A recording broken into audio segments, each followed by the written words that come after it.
What's going on, everybody? It's Eli here from TreeFall Studios, and today we're back with a brand new devlog, baby! It's been a little while since I've been on YouTube posting videos, but as you can see, this video is going live after the TreeFall Studios Summer Showcase. We announced a few new games, showed off some things. One of those is Night Detective. That's what we're going to be talking about today. This video right here, this devlog, is actually being filmed before I finished putting together the showcase. So the showcase at the time of this recording is not live yet, but Night Detective is already done, baby. This is super exciting for me because this game is like, dude, it's just a love letter to the 2013 me. That's 9 years ago. We're like 10 years out almost, basically, when we started this game. Night Detective was our first project ever, me and my partner Tyler. When we first started the studio, he was doing the programming and doing the art for the game. I was writing the story, doing the music, doing some of the game design, doing the testing. We were putting it all together. I was working on the marketing back then. And you know, the game went on Kickstarter. It made like $800, $850 or something like that on Kickstarter. We had over 50 backers back in the day, and then for certain unforeseen circumstances that came along, we were never really able to finish the game in time. My partner had to leave the studio for personal reasons, so we didn't get to extend it in the same art style that we were working in. We kind of just put together a quick ending, just shoved it all together, and we put the game on PC through a program called Dejora, because at that time you couldn't just release on Steam. You had to go through Steam Greenlight, and we never finished that in time for the Kickstarter release. So we got those keys out there, sent them to the backers, shoved the game out, dissolved that part of the studio, and then I kept working on games on my own. But to go back to our original experience, and for me to be able to rebuild it, I rebuilt this game from the ground up. I started in Unity. I opened up a blank project. All I had was the art assets, zero code. I recoded the entire game from scratch. I used my old music that I wrote originally for the game, and then I put it all together in the current Unity for, you know, consoles. It's coming out on PlayStation, and it's going to be super awesome because I touched up. It's basically the same thing. It was what we released originally was basically chapter 1 of the game, and then we had to, you know, throw together an ending in order to release it because we weren't going to be able to finish the game. So now we're rebranding it. We chopped off that ending, have a new cliffhanger ending on the game. Basically, this chapter 1 is now going to be a short story prologue to set up a future Night Detective game. So that is super excited. I'm super exciting. I'm super excited about it because this sets up, you know, it's going to be low priced. It's going to be focused on the original levels that we had, setting up the character of the Night Detective, showing you a little bit of point and click puzzles, some of the stuff we were thinking back in the day, and then boom, you're going to get a brand new Night Detective game sometime in the future. So that's a little bit about the game, the history, what happened to it, and now where we're going with it. So it's the same art, the same original chapters, but it's now basically a prologue to a future Night Detective game. So it is a short story game, and I'm going to be taking you through in this devlog. This is the only devlog for this game. The game is releasing really soon. The release date was announced in the summer showcase, and so we're going to be taking a look at it now, and I'm going to be talking you through a bunch of the new features, changes, quality of life things that I put in there to make it a little bit better so it's actually palatable for a new audience. It's not like as bad and as rough as it was back in 2013. Alright guys, so now we're jumping into the game here. You're going to see the boot up. It's the first game with our new logo here. Very subtle title screen. I absolutely love this, completely redone. As you can see, it starts off just with the fog moving slowly in the background. The thunder strikes, and as the thunder hits, the Night Detective new logo, the shattered magnifying glass appears. Particle systems bust off in random fashion, so it doesn't always look the same. You got particle systems blowing off shards of glass, The words Night Detective appear in the new font. The little subtle minimalist X button appears for the PlayStation controller. You press X, the logo moves up, and as it goes under the magnifying glass, it warps. So it would look like how it would actually look if you were looking at it under a magnifying glass. The subtitle of the game, Decrepit Manor, appears, and it's destroyed looking text, and it flashes like it was a broken motel sign that was lighting up. And then you get all of your options here. So you have a new game, low game, free play, and bonus content. So this is completely different, all brand new. None of this existed with the old game. If you guys remember, if anyone watching this video actually remembers the old game, this is vastly different. I'll go ahead and, because I've been talking a bunch in this video, and I'm not going to wait till the very end, I'm going to go ahead and give a shout out to our patrons who subscribe to us on patreon.com. I got to give a personal shout out to LV, Carmen Red, and Overhyped Gamer. The reason that just came to my mind is because some of our patrons who support us on patreon.com in that shout out actually were people who followed us and supported us all the way back in 2013 when we released Night Detective. So there will be some people watching this video that will notice how vastly different and redone this is. So you can see we have the cursor controller just like it was on PC. You can move it around with the left stick. On the PlayStation, as you go to highlight options, they grow in size, they animate here, and then you can click on it. So this game is really short. I would say, I don't know, if you don't use any guides, you know, you can maybe figure out the game in, let's say, 20 to 30 minutes. If you're having trouble, probably most people can probably figure out the game in 15 to 20 minutes. And you know, if you're really having trouble, or you know, you're not used to point and click games and you don't know where, like, you know, what is kind of standing out on you that might be an interactable object, you know, you could take between 30 minutes and an hour to figure out the main story of this game. So in order to make it last a little bit longer, I completely made a new mode, and it's called Free Play. And Free Play mode is actually, I'll go ahead and boot it up here. I'll show this off first. This is all the levels in the story, but all the doors are automatically unlocked. You don't have to have any of the extra items. You can just jump between level to level. And as you can see down there in the UI, there's just a little items number, and you can see I've already beaten this level. And it tells you how many interactable objects are in the scene. So basically in the main story of this game, like, you know, if you click on an object that is incorrect, you'll get a little X on the box, and you're looking for a certain number of correct items in order to unlock the door, to move on to the next room, or find an item to use that item to unlock a different door. So there are incorrect items and correct items that you have to click on in the main story. In Free Play mode, we actually are basically giving you a chance to check out all the different things we programmed into the game, basically. And it's almost like a hidden picture book game. You got to go and find all of the items. So, you know, this has been shown off a bunch. You know, the windows are correct items. When you click them, they change the lighting in the background of the window, and the little candles turn on. And one of the famous incorrect items is the squirrel, and when you click on the hole in the tree, the squirrel appears, you will get a red X on the story mode. But in this, we're actually trying to find all the items that we put into the game that are interactable. So it's a different type of mode, and it just adds a little bit extra to the gameplay. It lengthens the platinum time just by a tad if you're trying to get the trophies in the game, because you got to go through all the free play levels.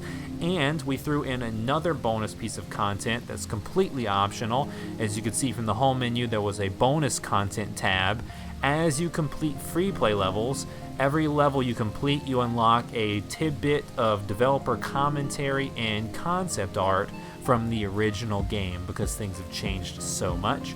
But now I'm going to talk about the pause menu, so I'm going to be quiet for a sec and let you check this out. This is so much better than the original. As you can see, we had this cool animation where these bars come flying down the screen and then the buttons bounce in. You can see every one of them is animated. As you click through the menu, you can quit to the title. Actually programmed in a bunch of new options. You can change the speed, so if you want to speed up your cursor, you can change the sensitivity, which is basically the dead zone.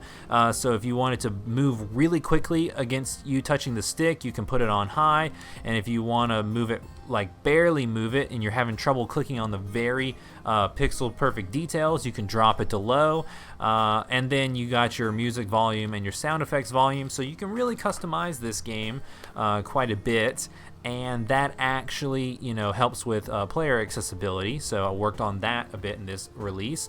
You can see as I hit the unpause button, everything bounces out and the bars animate off the screen in the opposite direction. They come from the top when you're pausing it, and when you're unpausing it, they go off to the bottom. So I'm gonna go ahead and quit and jump into the main mode. You can see you got to go through the little animation here.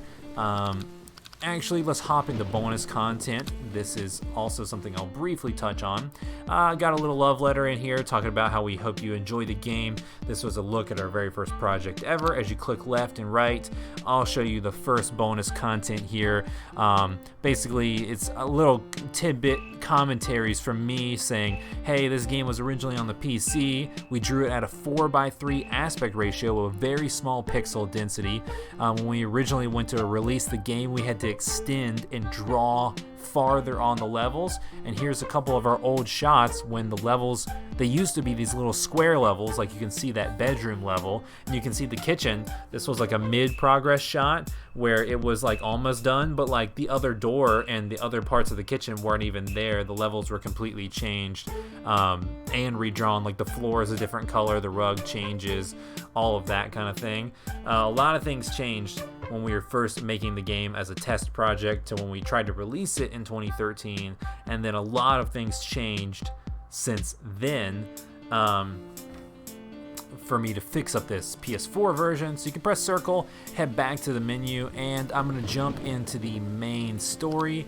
I'm actually going to show you, now this is spoiler, I mean not really spoilers because this is not the ending of the game or anything like that, but I will click on new game here and show you the animations that happen, basically the intro story. So there's a new story. When you click on new game, all of the things disappear, and the off the title screen, all the buttons, the fog remains, the music remains, and you can see as you press the button, there is actually moving text here that will explain to you the background story. So I don't want to totally ruin it all, because I mean this is fun to read, so if you press X you can skip it really quickly, which is kind of cool, because also a new thing, we haven't had a whole lot of dialogue in our games in the past. Stuff like Pitterpot has some dialogue, but those were all images drawn on the screen. I've actually got a working dialogue manager script that I wrote now, and as you can tell,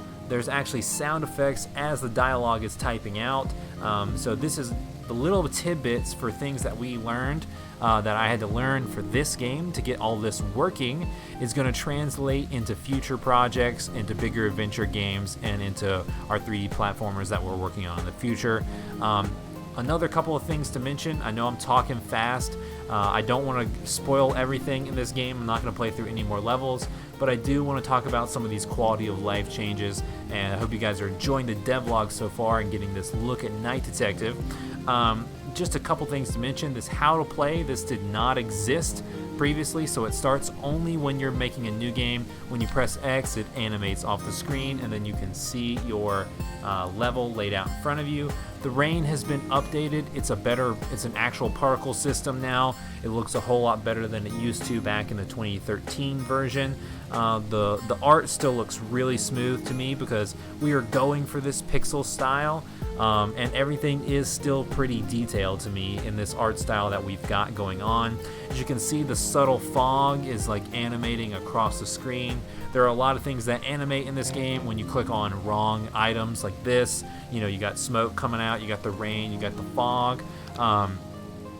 Another new thing, so the item boxes down here, this is how they used to be in the old game. But in the old version, there was a little button up here that just had the word hint, and if you clicked on it, it would show an image of basically a phrase or an image with art that would kind of clue you into what you were looking for. But we got rid of that, and now there's a really awesome hint bubble. I really had fun animating this. The words hint pops slowly. It will animate and it will spell across the screen. And there's like a little thought bubble that appears and animates with a triangle button in it. So if you press triangle, you can bring up your hints, which brings up another dialog box. And basically the hints now are written into the new story of the game. And the night detective will read in the journal that was left for him the clues to solving the room that you're in. So it actually makes sense. The hints make more sense. Instead of it being an arcade game, this is now more story focused. So you get the dialogue, you get the animated text typing sounds, and then he'll have a couple thoughts to himself, you think, and then you press triangle again, you get rid of it, and then now you can go for the level. So if you click on the door, you know, you got the lock sound, the door is locked, you can't open it. You got to try to find all the hidden items, like this lamppost here. There's like 7 or 8 items you have to find in this level in order to unlock it, and there's a couple of items that are incorrect, but this level is mostly easy to figure out, so you can go through the mansion.